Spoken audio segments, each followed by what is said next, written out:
Good morning students. Welcome to my commerce class.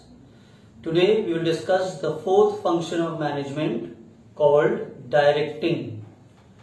Now the word directing or direction or direct strikes in your mind that somebody is telling you, guiding you, instructing you, asking you to do certain work in a certain manner.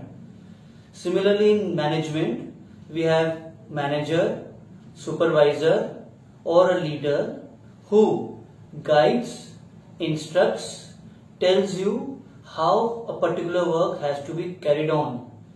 If you are not following those instructions, then you will not be able to achieve the goal of the organization. So it is very important to listen carefully but the directions given by the superiors.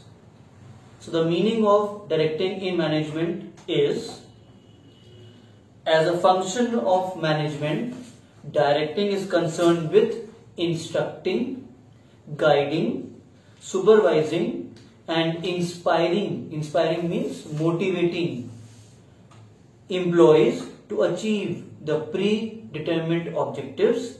It involves issuing of orders and instructing the subordinates, overseeing at work. Overseeing means supervising, and creating a work environment, a healthy environment, so that employees can work with full satisfaction. Then the importance of directing. We have the first one, initiates action.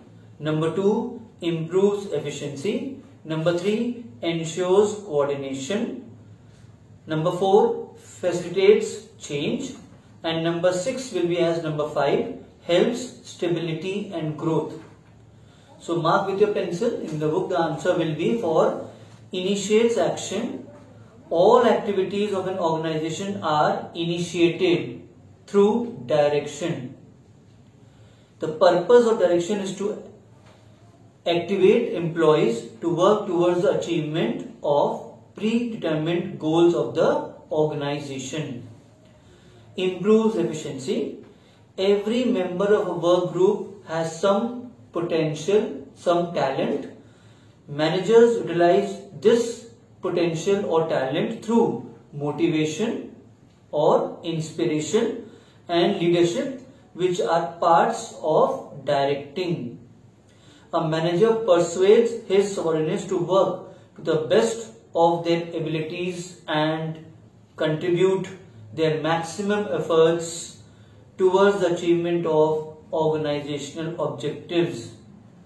Directing serves as a means of fostering cooperation and commitment among the members of the organization.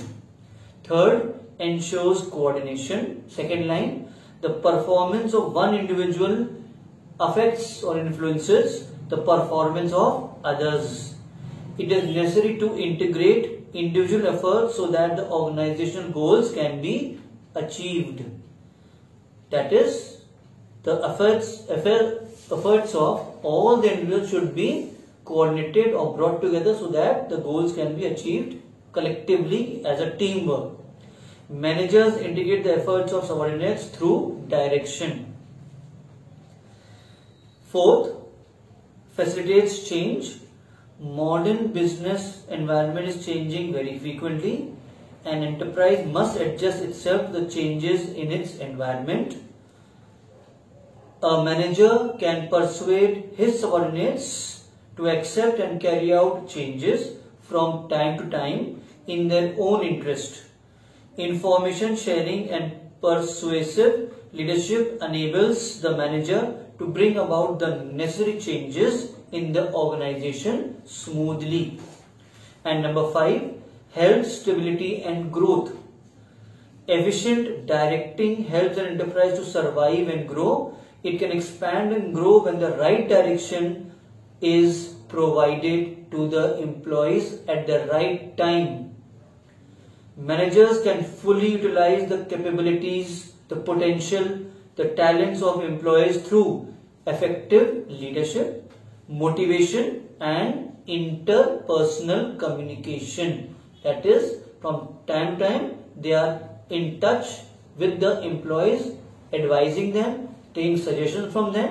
Having a good communication helps them to achieve their predetermined goals. That's all for today, children.